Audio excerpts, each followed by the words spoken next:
I just want you to know I practiced this word about 20 times to make sure that I did not mispronounce it. I have a question. Has anyone ever said with all due respect and then not followed up with a zinger? His side of the bed. If I come in and I'm on the other side, he will move it. Yeah, that's it. Which side do you like? With all due respect, you make a good point. Cheery Oreos! Toasted Oreos! Mute. He's muted. I love what he's saying. He doesn't need sounds. You're so small, squishing your head, Joseph. You can. Do it with me, Joe. With all due respect, you really do look handsome, Bruce. Cheery Oreos! Toasted Oreos! Look at you. You are insane. How did I do that? You're How insane. did I do that? You just made the intro reel. Yes, you did. Well, hello, everybody. It is April 8th, and we are back. We are back after 3 nights. 3 nights of late night Jaffe. I want to thank my guest today, Charisse, Conanan Johnson. Thank you for not putting me through one more night of pain and hell, which of course I'm a masochist, so I loved it. But I need to sleep tonight. So we're back at our usual time of 12 noon Eastern Daily Time. That was for you, Mr. Steve Garfield, and we've got an amazing, amazing show in store for you.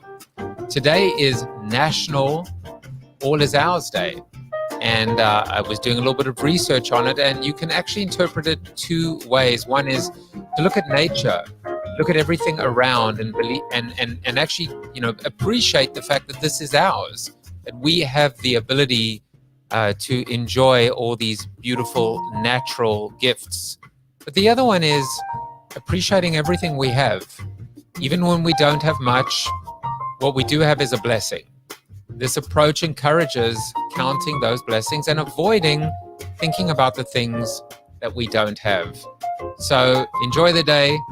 Today is National All Is Ours Day. The Jaffe coin could be yours. It's mine. It is ours. Well, if you're part of the community, then it is ours. And it's $2.29 at the moment. So, it's come down a little bit, just a little bit.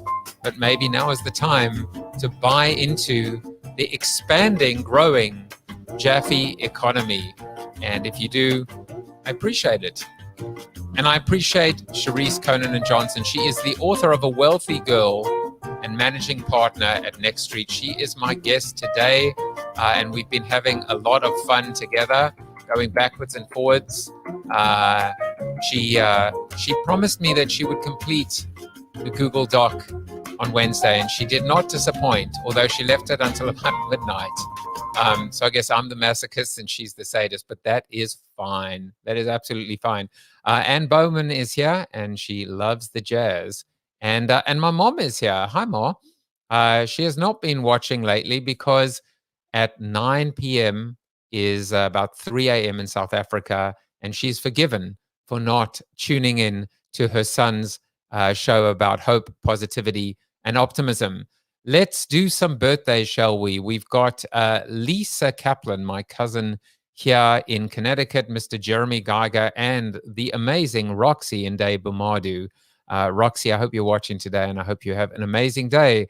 Also to Tiffany Schlein, to Matt C., to Jan Redmond, John Smith, Mohammed Umar. Hope you guys are doing well and having a great day. It's hard to believe that I've been wishing happy birthday now for over a year. So seeing some of the same people, but also new connections, new friends over the past year. Well, one thing that has stayed the same is the chair. It's time for the seated soliloquy. And today's, oh, look, here she is. Hey, Roxy, I'm so glad you were watching. You are amazing. You are one of my new friends and one of the most amazing gifts, privileges, pleasures of being able to get to know you. And before we get into Get Moving, let's say hello to David Libby, Stephen Rubin. A lot of the regulars are here. Hope you guys enjoy the show and, of course, enjoy the soliloquy. And I hope you also enjoy the fact that we now have soundtracks to the soliloquy. So my guest today wrote an article in which one of her pieces of advice was, get moving. Well, here's my take. Get moving is the antidote to procrastination. Get moving is the solution to inactivity. Get moving is the answer to risk paralysis. I've had countless conversations with amazing guests about movement and momentum, about the first and second steps, which is the hardest, about endurance and playing the long game. Today, I want to zoom in on the very beginning of this process, just doing it, getting started today. Don't put off for tomorrow what you can do today, because you know the rest. Tomorrow never comes. In a year's time, you'll wish you had just started today. So get going. Over the past year, my plan was to create a keynote, write a book, develop a training program, and facilitate a workshop around this title, how I reinvented myself during the Great Pause, and so can you. The idea behind this is to take every single lesson, learning, insight, success, and mainly failures, and present it on a silver platter, wrapped in a red bow to anyone and everyone who wants to fast track their way to streaming nirvana.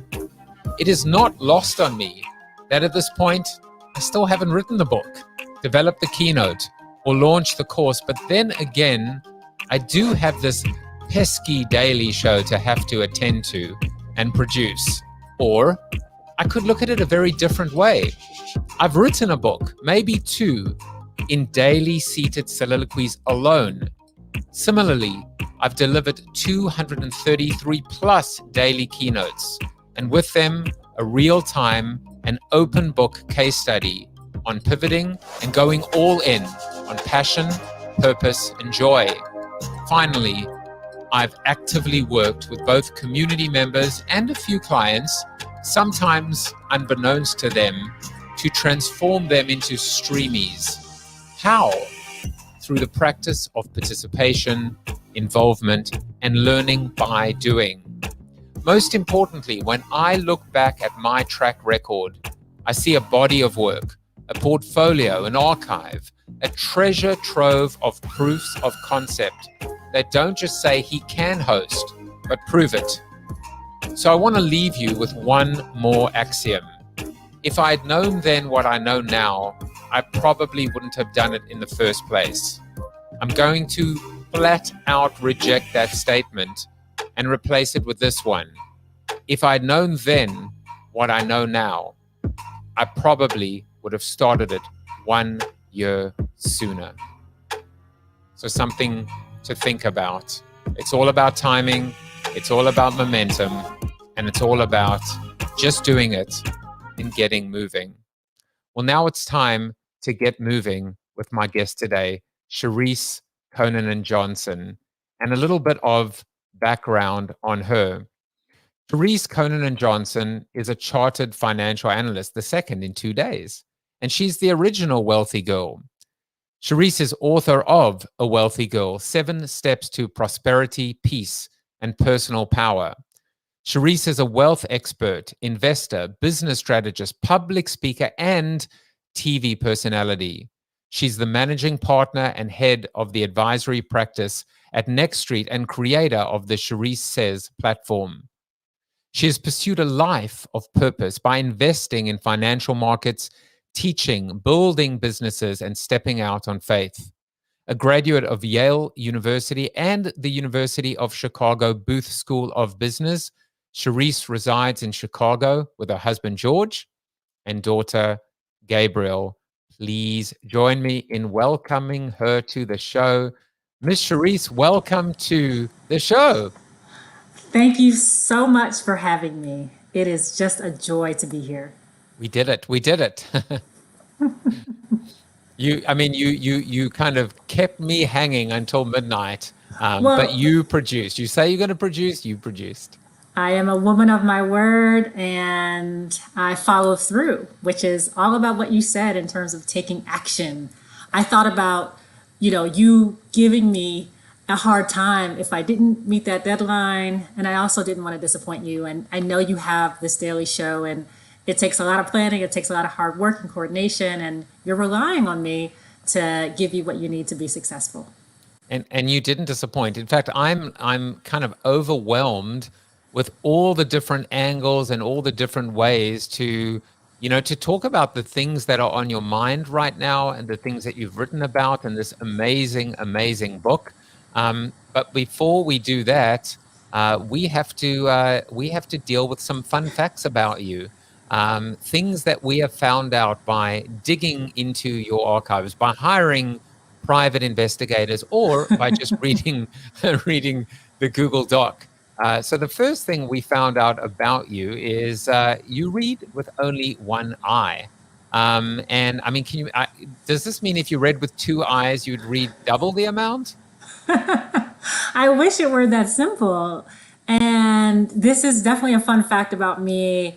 It's something that you could not tell, obviously, perhaps by looking at me, although I love this picture right here.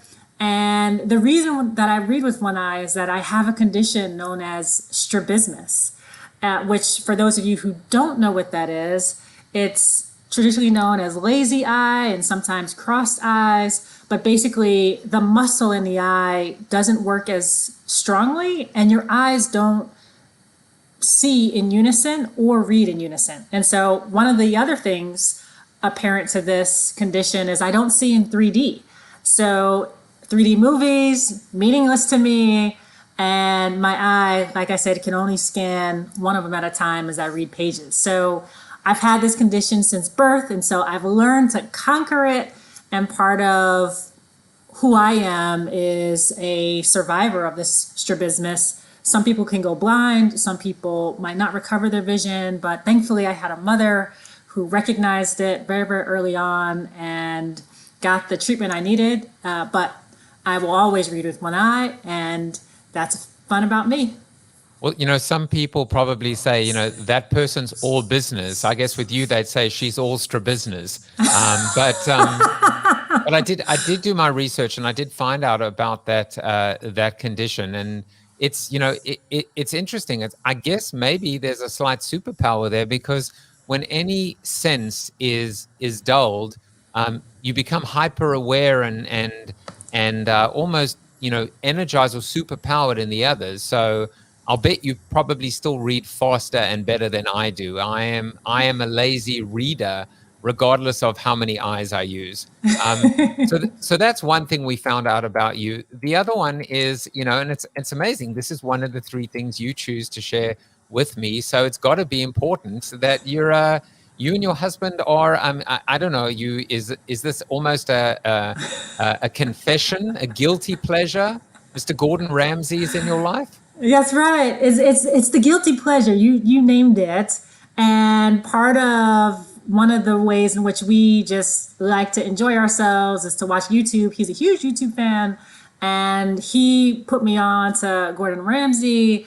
And we love the show because he just keeps it real. And some of it's truly over the top. But that's the mindless, aspect sometimes that we just like. We need a break. We need some fun.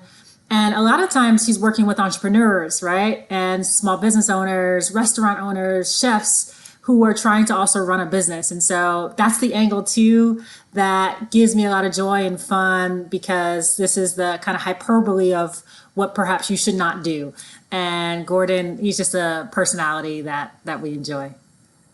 I have to tell you, it's so funny. I'm looking at all the comments, and they're not focusing on your eye, by the way. Everyone is basically just looking at your smile, and just saying that you have the best smile in the world. So there you go. I want to tell you a quick little anecdote.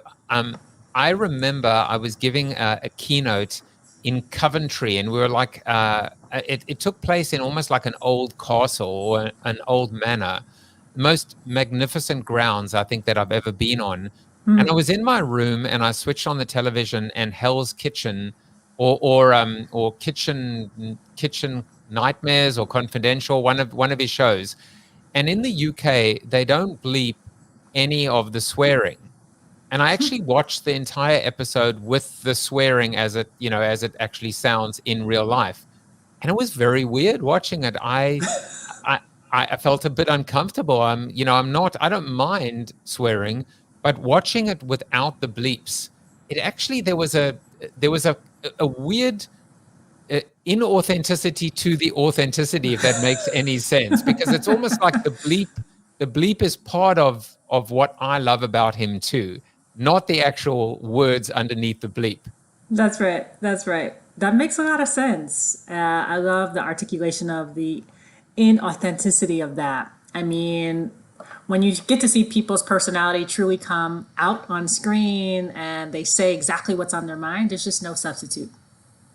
So we're not going to be bleeping or swearing. I mean, you can if you want to. This is, I let my guests do whatever they want to or need to. But there are so many things to tackle today, and I just want to, get straight into it. And there were three things that I know you wanted to discuss, and I guess we'll spend the bulk of our time talking about wealth, talking about intergenerational wealth, being a wealthy girl. The title of your book.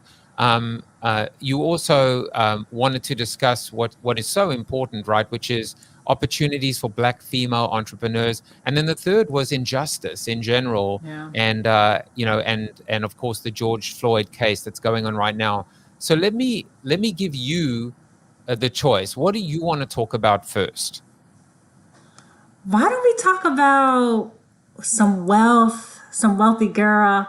I like to start with some of that positivity, and we can hold both, right? We can also hold injustice, and we'll definitely get there.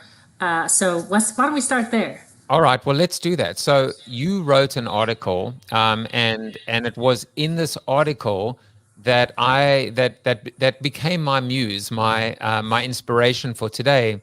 The article is called 3 Ways You Can Blossom in Spring, Lessons from Women's History Month. And I wanted to give you an opportunity to talk about the article and, of course, these 3 specific ways, one of which is get moving. Absolutely. And I love the intro, by the way. I love the way in which you are encouraging us to move. And even though you had put some of those goals out there and you didn't hit all of them, but you kept moving on some of the other ones and creating the positive change that you want to see. And so the article that you just put up is about blossoming in spring, right?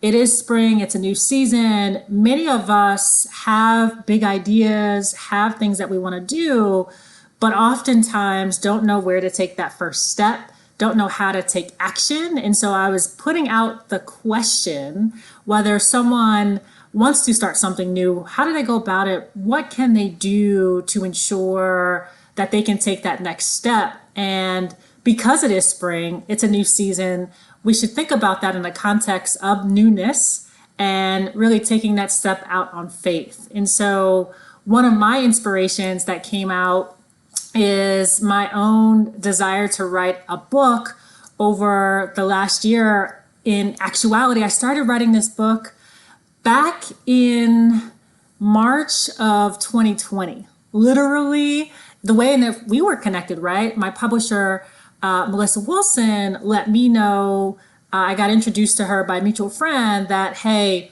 I like some of your ideas. We should get working on this book. The topics of the book I had been wrestling with, and I decided to kind of get it in my mind that I wanted to do it actually about 9 months prior to that. So we would take us back now to the summer of 2019. I just had my first daughter, my only daughter right now. And she was— Congratulations. Thank you so much. Just seeing her face, she was inspiring me to give and provide to her some of the knowledge that I had learned. And I wanted to document that. And then I thought, well, not just her, why don't I talk about that for many women, many girls, our age, and for females, female is a state of mind. Actually, I believe you can identify yourself as a, cisgender female, or transgender, or non-conforming, whatever it is, right? And you can be a male like yourself and have a mindset of a female. But what that means is that, so I had these thoughts about her. I wanted to take that into a book, but I didn't really have the impetus until COVID hit. I got introduced to a publisher, and she really helped me set the vision for this book. And fast forward a year, and I now have this book out, which launched back in February. And it's all about, claiming who you are and the wealth that you can achieve, not just your tangible wealth, but your intangible wealth. What gets to one of the things that you've said, right? It's about purpose and power. And that's why it's beyond just the dollars that sit in your bank account. And so that particular article, I was sharing also my journey, not just for the written book, but for the audio book, which, oh man, if you've ever done an audiobook, it can be a labor. But I had to record the audiobook in the upstairs of my house at nights between the hours of about 11 p.m. and 1 a.m. and deal with some of the challenges there because the recording studios were closed. And so I wanted to share that example for blooming in spring, because if I can do it, so can you. Yeah, and by the way, I mean, I narrated my first book, and it is hard. It is hard every time every time you make a mistake. Forget about the fact that you might have a baby crying or a dog barking or the telephone ringing. It is 10,000 hours, that quite literally, probably. So well done. Thank you so much. Thank you so much. And we live about 2 blocks from a train station. I was going to say, please don't say a train station. So you probably had like the schedule, and you're like, yes, 3 minutes and 12 seconds to do chapter 4. Absolutely. And you don't realize how many trains travel in the middle of the night. And we are in the Midwest. We're in Chicago, as you mentioned. And so there's these long freight trains, Burlington Northern that travel, Amtrak that travels, and they have these cargo. And so I learned all about the train schedules for these long freight trains. But nonetheless, we got there. So you said a lot of great thought starters, and I think we'll get back to them when we talk about these 7 steps, because there are a few of them that to me are just beyond intriguing, and I want you to expand on them. But let's go back to the article for a second, because Sure. in the article there are 3 steps, right? Get moving, which I discussed, let go of fear, and support others. You want to run through all 3 of them, or just maybe pick one and just give an insight behind that? And I will also post a link to the article if people want to watch it. Absolutely. Well, since you touched on the get moving one so eloquently, I'll let folks marinate on that. I'm going to hit on the letting go of fear, because I believe at the heart of inaction is a belief that we are sometimes not good enough, and a belief that because I don't know the outcome, I am afraid to try, and I'm afraid to fail. Right? I'm a huge believer of embracing what you don't know today. And a lot of that is called faith. And I'm also a big believer in trying to letting go of the anxieties that we have. In that particular article, I reference Amanda Gorman, who I'm sure many of you may know the name, but if it doesn't ring a bell right off the front, she is the young, talented, amazing poet, right? Amazing, who wrote the poem On the Hill for President Biden's inauguration, and read it with such power and such audacity, and fearless in her articulation of those words. And she really asks us, right, to be the light that we want to see, and to really let go of that fear. And that is the channel, and that is the spirit. We have a lot to learn from all generations, right? And she is of a younger generation that is challenging us to let go of that fear of that unknown, and to step out and shine your light. And so I think a lot of times we are afraid to let our light shine. And I think if you can try and take those steps to change your mindset around that, but believe in yourself, and allow yourself to practice failing, because it's those little failures that gives you the confidence, that gives you the courage to conquer fear. I mean, this concept of let the light shine is such a beautiful idea.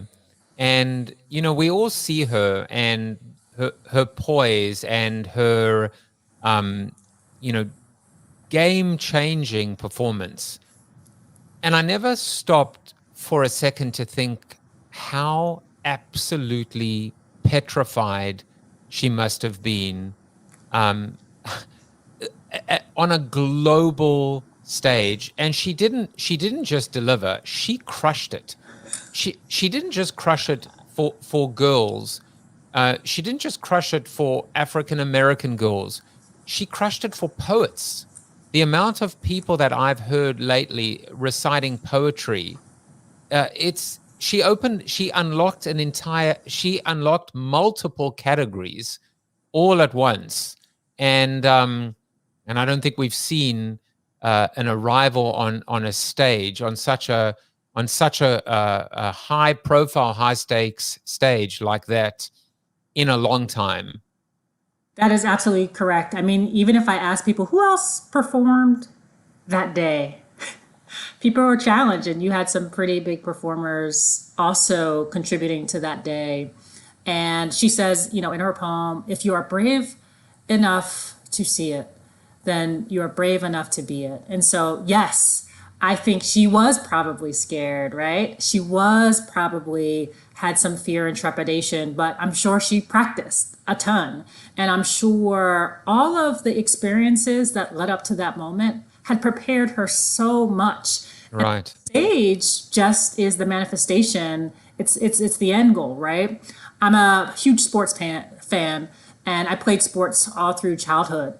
And part of going to practice, and particularly basketball, and coming off of just the NCAA season just now and March Madness, but practice is really the ingredient to then the performance in the game. And if you're going to practice with the courage and audacity and make mistakes there, when you get to the game time and it's time to perform and win and just grab that thing, you can do it.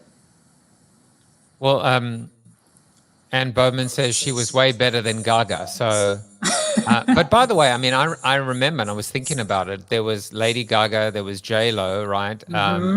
But I don't remember any men performing. So there you go.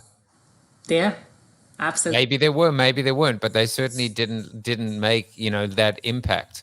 I love that example, and I love, you know, all the P's, which of course are popping, as you saw in the intro. But I spoke about passion and purpose, and I was kind of looking for a third P, and you mentioned the word power, which I love, but there's poise, which we just discussed, but then there's also practice, and I think that's a really important point, which is, you know, for everything that happened, you know, talking about this incredible performance, another P, we never see the practice because it's all behind the scenes. But you can't, you know, talk about authenticity. You can't fake your way to that kind of performance without really, really being great at what you do and putting in the time, right? That's absolutely right. And I think particularly in this age of social media, the idolization of the quick wins and the mega success, which, you know, for most intensive purposes is deserved and recognized. However, it fails sometimes to recognize that work that went in and the discipline that it takes to get to that level of perfection, another P, and performance, right? And I think when you put in the time and are disciplined enough to hone in on your craft, which is such important, it's something, you know, I believe wholeheartedly. I spent a whole chapter in my book also talking about it. Working your craft, meaning putting in the hard work and effort to strive toward excellence, to strive toward perfection. And granted, we are not perfect, right? We are far from perfect as beings. And that is okay. It's the journey to perfect what it is we are trying to do in this world and to have the impact that we want to have. And so I think of some of the greatest performers of all time, and one of the ones even that stands out to me is someone like a Tina Turner, right? She, what's love got to do, right? I mean, she is the epitome of someone who has spent a decade and a lifetime. And sometimes I like to look at some of those older folks too, because you've seen them through different seasons. You've seen them literally over decades, and the work ethic, the constant learning to improve. You might say something a little bit different. Amanda might have said something a little bit different when she was practicing, but all of that is fertile soil to grow and to blossom in the ways that she will blossom and continue to blossom in the ways that you are blossoming, Joseph, and all of us have the opportunity if we can really focus there. I love what you said, and I always talk about the 2 R's, which is relevance and resonance. And when you look at someone, an icon like Tina Turner, there is the consistency, there is the red thread throughout her career. But if you look and you zoom in, you'll notice also the evolution and the adaptation and the maturation. And as they say, like a good wine, every talent in every form gets better with age. Very appropriate, of course, because last night, of course, we were talking about retirement with Greg, or as I now call it, refinement. It's not retirement; it's about being fired up. That's right. I love that. As President Obama said, "Are you fired up? Are you ready to go?" Exactly. Ready to go, right? Exactly. I found a quote for you. I always find a quote for every one of my guests, and this was the quote: "What would life be if we had no courage to attempt anything?" And it talks about that bravery as well. And this was said by one person that you might have heard of before, Vincent van Gogh. He did not read with one eye, but he listened with one ear. So there you go. Absolutely. And let me just dig in. Let me just dig in there for a second, because I'm a huge art fan, right? And I love that quote because ultimately, I do believe we are all purpose here for a unique reason. And just as you are in your 233rd, right, podcast, that is so unique to you, right? And the way that you decided to go about that, and you had the courage to set the stage, to bring in all of these great graphics and like the quotes. I mean, it's just a testament. What if you didn't have the courage to do that? To try certain new things, to create the kind of energy and excitement with different guests. I think we wouldn't be having this conversation now, number one. And number two, other voices that need to get out wouldn't be able to get out. And so it's a song and dance as well. It's your actions affect someone else's actions. And you never know that the courage that you take actually unlocks some of the fear and anxiety that other people have. Oh, thank you for saying that. And, I also love this whole conversation about unlock, right? About unlocking, speaking about, whether it's about Amanda Gorman or even this idea. I mean, I've lent in big time into making sure that the voices and the faces, because this is video, are representative and more representative. And in some cases, I've had to lean in so hard that I fall over, right? That I'm leaning forward. But this is what it takes. And we'll jump to, and then we'll come back to the book, which is fantastic. But you also shared this article to jumpstart America's economy, invest in women entrepreneurs of color. And I was also looking at one of the statistics. I don't know if it was in this article, but I'll read it to you quickly. The financial industry remains dominated by white men today. In the US, women make up only 26% of the executive committees in major financial service firms, and only 1% of the C-suite at financial services firms are represented by women of color. It's even worse. And I think and now here we are talking about entrepreneurs as well. There is, as I said, jobs to be done. There is a lot of work ahead of all of us, and the job isn't going to get done if we don't all get to work and make it happen. And that means taking, I think, explicit steps in order to, the tide doesn't just rise by itself. We have to be part of that rising tide. That's absolutely right. And in order to do so, I think we have to understand some of the landscape, for instance, of the stats that you just quoted. I think it is extremely important to recognize also our history here, right? In order for that rising tide to lift everyone, and literally everyone, it's a recognition that the tide hasn't equitably and over periods of time been the same to everyone. And so that history is rooted in a history here in this country of systemic racism. It's rooted in discrimination. It is rooted in the inequities that are part of our founding history. And unless we begin to accept and understand that history, it's hard to bring about that change and fully believe why we need to be explicit as we try to change the systems that are holding problems in place and come up with the solutions also to hack the existing system while we're trying to change it. And so, as you referenced that particular article, women, and particularly Black women within the broader women of color demographic pre-COVID, Black women was the fastest growing segment of entrepreneurs and small businesses here in the United States from 2014 to 2019. And so what that means is that they're growing and starting businesses at a higher clip and at a higher rate. What that does for this American country overall is it creates more jobs and it allows more wealth to be generated for households. In this country overall, households that have an entrepreneur, they are 5 times the net worth of those who are employed. And so you have this wealth effect when you do have entrepreneurs, and then those same entrepreneurs are going to be the ones hiring. Entrepreneurs and small business create over 50% of private sector jobs here in this country.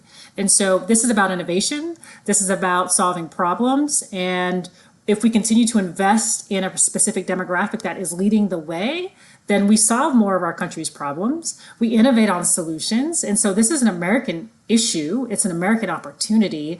And that is what also excites me. We just saw a few weeks ago, Goldman Sachs make a huge public announcement that they're investing in Black women to the tune of $10 billion. Not just across entrepreneurship, but around health and around food access. This is about putting our dollars in a particular demographic too that has been so critical to the fabric of this country. And we would be remiss if we didn't acknowledge, but also follow that acknowledgement with real dollars and real investment. I mean, so well said. And as you were saying that, I was thinking, I think your statement was Black women or female entrepreneurs were the fastest growing segment. But what has happened over the last 12 months? How has the segment been affected over the events that have paused, slowed down, cut down, etc.? I would love to get a perspective from you in terms of Sure. where we are now, right? And is it a temporary pause? Has it been a setback, or is it kind of, the keep on walking scenario? Absolutely. So I'll put it this way. What COVID-19 specifically has done over the last 12 months, it has shined a light on the inequities that exist to entrepreneurs of color and also for Black women. And when I say inequities, meaning that Black businesses overall are less capitalized. So Black founders and Black female founders get less than 1% of venture capital funding, for instance. They get less in terms of loans or debt capital.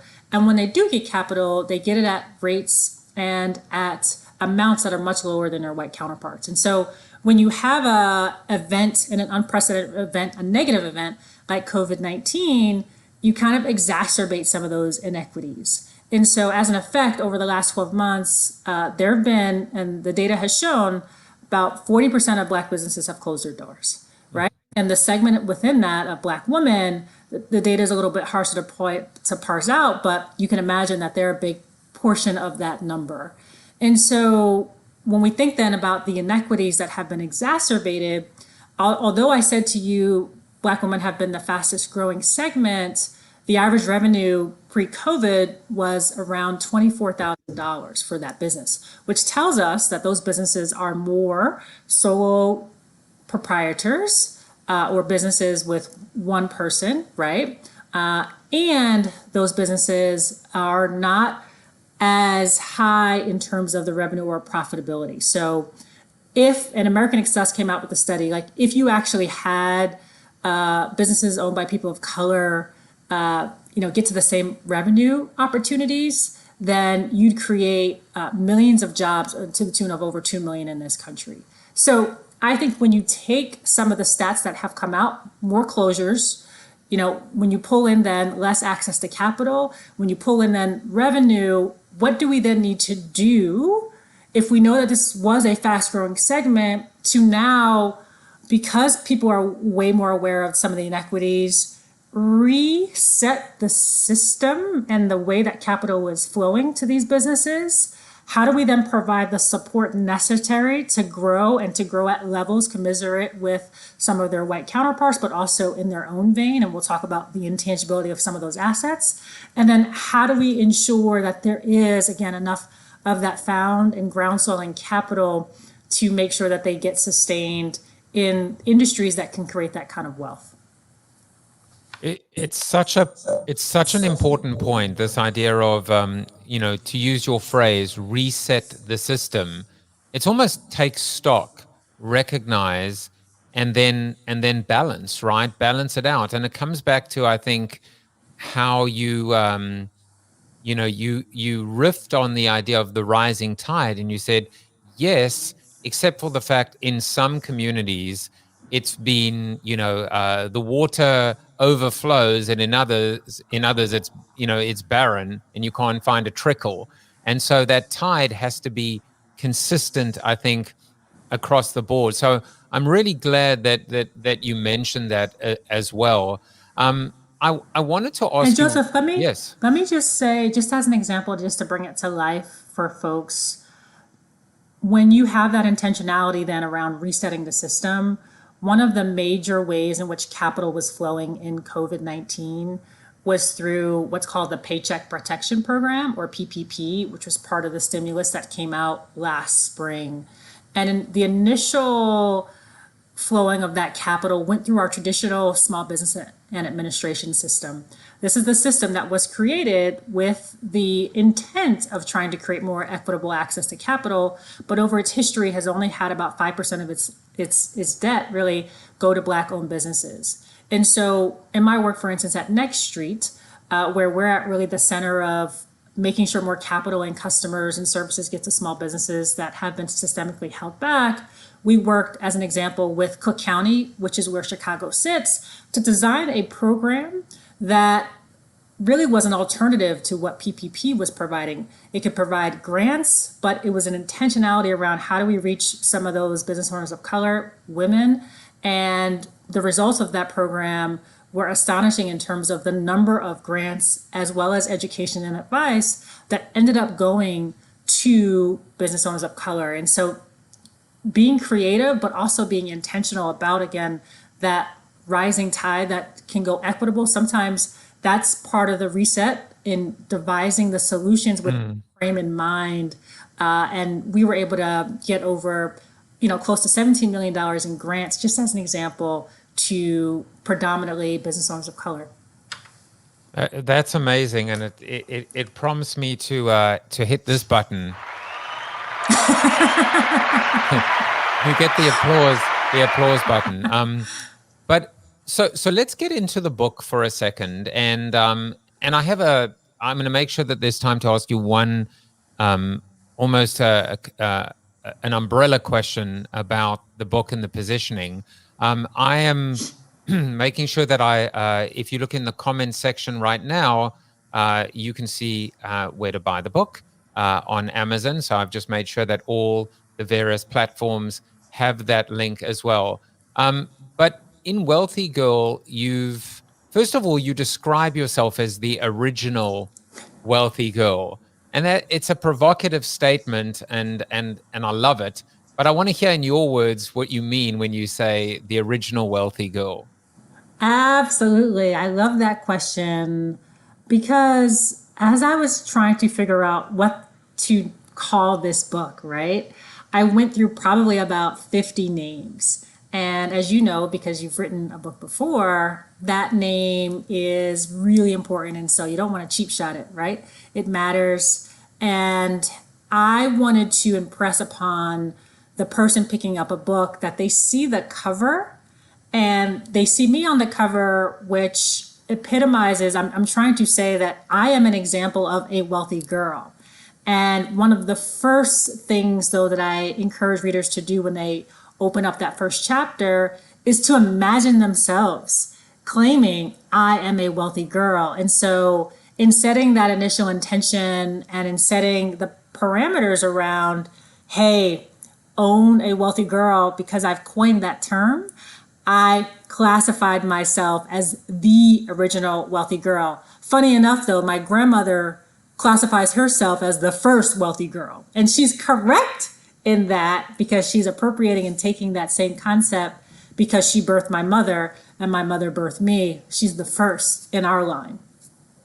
It's also, as you say, it's very intentional, and often what we do is we, visualizing the outcome or the output or the goal, the destination, the secret. But this is almost going backwards and being able to talk about history, heritage, grounding, but that original ambition. There's a lot of power in being able to put the stake in the ground and say, challenge me if you will, come at me if you must, but I've drawn the line in the sand. I love it. That's right. And own that. I need to embrace that, right? And once I embrace that I am the original wealthy girl and that you can be that wealthy girl as well in your own right, there is, like you said, so much power. And part of that last phrase of the P's, right, is around that personal power. And that's really what I want for readers to imagine themselves and to personalize being wealthy, because you are wealthy. Everyone is wealthy. And whether or not you believe that today, you have the power, and I'll teach you how to do that in, hopefully what I tried to convey in this book. So I'm going to just call out 2 of these 7 steps. But if there's one that you want to add, of course you can. The one is this idea of conduct wealthy experiments. And it's so nice and meaty that I had to lob it back to you and say, tell us about wealthy experiments. I love this particular step, and it is something that is very important to me, and it's a new concept. Folks probably have not heard of wealthy experiments, but once I explain what it is, you're like, oh, I get it. And in simplistic form, a wealthy experiment is an attempt to achieve a wealthy outcome through the process of learning, growing, and ultimately achieving that outcome. And part of running a wealthy experiment is owning the process of failing, owning the process of trial and error, and owning the process of how can I grow to ultimately achieve that wealthy outcome that I want, recognizing though that you might not achieve it in the way that you thought you would achieve it. And this way you can kind of go back to the beginning and try again, tweaking and tinkering. And I loved science growing up. And so the experiment lab was one that I was comfortable with. But to impress upon everyone, you can run these own wealthy experiments. And when we define wealth, as I do in both the tangible and intangible aspects, you can apply this concept. And I share pretty personally about how I applied this concept to finding love. I ran a wealthy experiment in getting on Match.com and having courage to step outside of my comfort zone, to meet somebody online. That someone eventually became my husband. And I shared that story with a few other friends as well, and they found their husbands on Match.com. And so they experimented, and it gets back to what we were talking about a little bit earlier. And ultimately, courage, conquering fear is at the heart of running a wealthy experiment. And you can apply that to your professional life. You can apply that to new ideas blossoming in spring in ways that are authentically yours, and in all ways also that also help with that next generation coming after you. So if I had to, well, obviously when we talk about the wealthy experiment of love, wealth is clearly not always measured in terms of financial, monetary value, right? But tell me if I'm on the right track. To me, so here's an example, right? A wealthy experiment could be creating a TikTok video and putting yourself out there, even though it didn't cost anything to actually produce. But the next thing you know, you're on the Today Show, and everyone's talking about you, like that the most recently the example with longboarding and ocean spray, and so would that be correct to say a wealth experiment doesn't necessarily have to cost a lot? It's not about the input, it's about the outcome that defines it as a wealthy experiment. You got it. That is absolutely right. I think there is a big spectrum of that initial upfront cost, which can come in the form of time, which can come in the form of financial costs.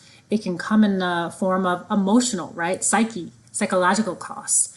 And that TikTok video is a perfect example, because the outcome is that I want to see how people are going to respond to me taking a step and being courageous to put myself out there, as you mentioned. And they didn't know how it was going to turn out, but they got the reception. They learned a lot in that process, and it cost them their time and really psyche of believing that they could take the chance. And so that's why it's so important that courage and conquering fear is at the heart of wealthy experiments, because it is all about the learning and the process to get to that kind of wealthy outcome. And that of course was Dogface, as he's known by, who and it's funny because we might look at the story and think, yeah, that was just luck. There was a fluke. There was just, he just happened to go out there and say, hey, let me take a selfie video of myself, just slugging cranberry juice or whatever the case may be. But again, what we don't see is the planning. What we don't see is the premeditation. What we don't see is the practice as well. Oh my God, 3 P's again: planning, practice, and premeditation. And I can't get P's out of my head right now. I know. And I love the premeditation one. I think that one is so important because, as you and I probably all have, we're creatives to a certain extent, right? And constantly thinking about ideas that we can bring to life. And you're in your head a lot, or you're writing those ideas down. And so you're premeditating as a form of planning. Can I do it this way? Should I do it this way? Oh, that's a great idea. And so there's just back and forth that is happening in order to then eventually bring that outcome to life. So I have one more of the steps, which is called building a faith muscle. And those are the two that just leapt out at me. I would love to hear a few thoughts on that. And then I told you I have one wrap-up question that almost is like another bow around this whole wonderful conversation. Wonderful. This is one of my favorite steps. And so I appreciate that you called it out. Often we think about wealth, we might not immediately think about faith. And I want to challenge us to put this on the docket as one of those intangible assets that you have the opportunity to grasp hold of. If you're saying, well, what is faith? How do you define it? And you should know that I am Christian in my background and Christian in my own faith, but faith is a concept, I think, accessible to all, no matter where you fall in your own spiritual or religious or non-religious journey, because at the end of the day, faith is really about hope in a more secular kind of vernacular. And faith, the idea of it is that you have assurance in an outcome that you cannot see, and confidence that you can actually achieve it.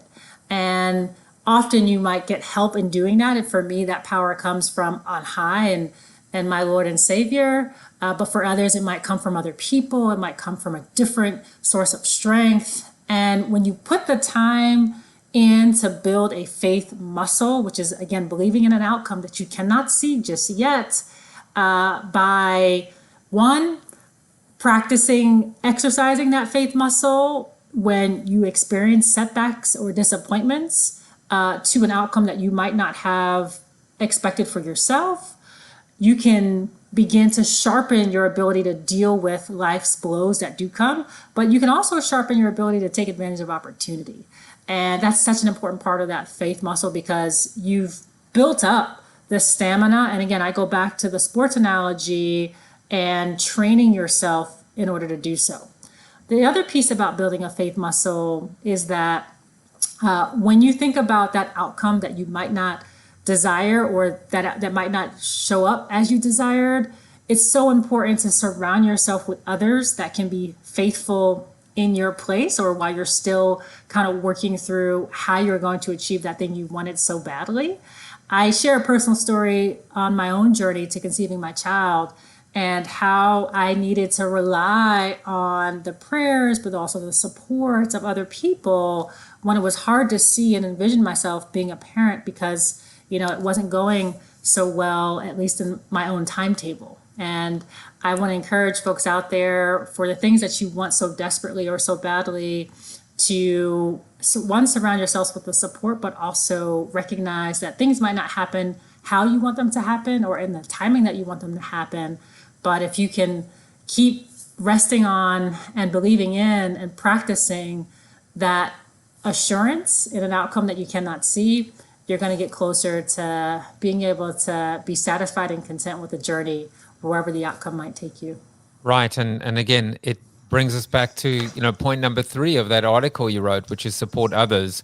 One of the 7 steps is called being a girl, right? That's actually one of the steps, being a girl. And I think you started off today saying that being a girl or have feminine qualities is not necessarily something that is just, for girls. But I did want to ask you that question, which is, I think of like fearless girl down at Wall Street and the choice of the word girl versus woman versus female versus lady versus different, feminine synonyms. Why is it important to talk about girl, wealthy girl? Yeah.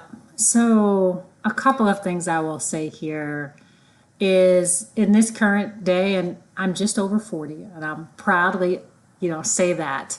And I will say to my friends who are my age, girl, did you go see that movie? Or, girl, can I get one of those movie tickets when we get back to the movies? And so girl is a vernacular that we use and I use in my culture with other females that are my age. So it's boundless in terms of age. And I've heard my grandmother use the word girl. So I didn't want that to constrict us, right? And I also wanted my young daughter and the younger girls coming up. It's funny, one of my nieces, who is about 9 years old, saw a picture of the book on the table that my god sister had, and she said, "Mommy, like, wow, Auntie Charisse, she's on a book, and I'm a girl too." And it blew my mind. I mean, it was what I envisioned, that young girls would see me or see others and see themselves, that I could be that too. And so I wanted that intergenerational span, that you can be that girl. Woman to me was just a bit stuffy. quite frankly, and it didn't really capture the spanning over years where someone might be a little girl younger, but also an older woman or girl and wanting to call on their girlfriends to get together and just enjoy themselves. I try and even replace, even mentally in my mind, it just doesn't even come close to wealthy girl. Well, you are the original wealthy girl. And it's been just a pleasure, a Melissa Wilson back-to-back 1-2 punch. Charisse Conanan Johnson is the author of A Wealthy Girl and managing partner at Next Street. You can connect with her on Twitter, on Instagram, on Facebook, on LinkedIn. Basically, she's very social. Sign up for her free newsletter to all of her advice at CharisseSays.com. And of course, buy A Wealthy Girl, 7 Steps to Prosperity, Peace, and Personal Power, and premeditation and perseverance and practice and all the P's. Charisse, it's been an absolute pleasure talking to you today. Joseph, thank you so much for having me. What a wonderful space and what a fun space that we had to talk about some really, really important issues for us all. And we're going to go over to the Zoom after show. That is bit.ly/Zoom after show. I will put it up in a moment. But of course, we always end the show with the ultimate endorsement from Mr. Chuck Norris. You are Chuck Norris approved. There you go. And I will be back tomorrow at 9 with former guest, with regular Joey DeMont, who will be my co-host tomorrow as we recap the week that was and talk about his new book. Take care, everyone. See you in the Zoom after show. Bye-bye.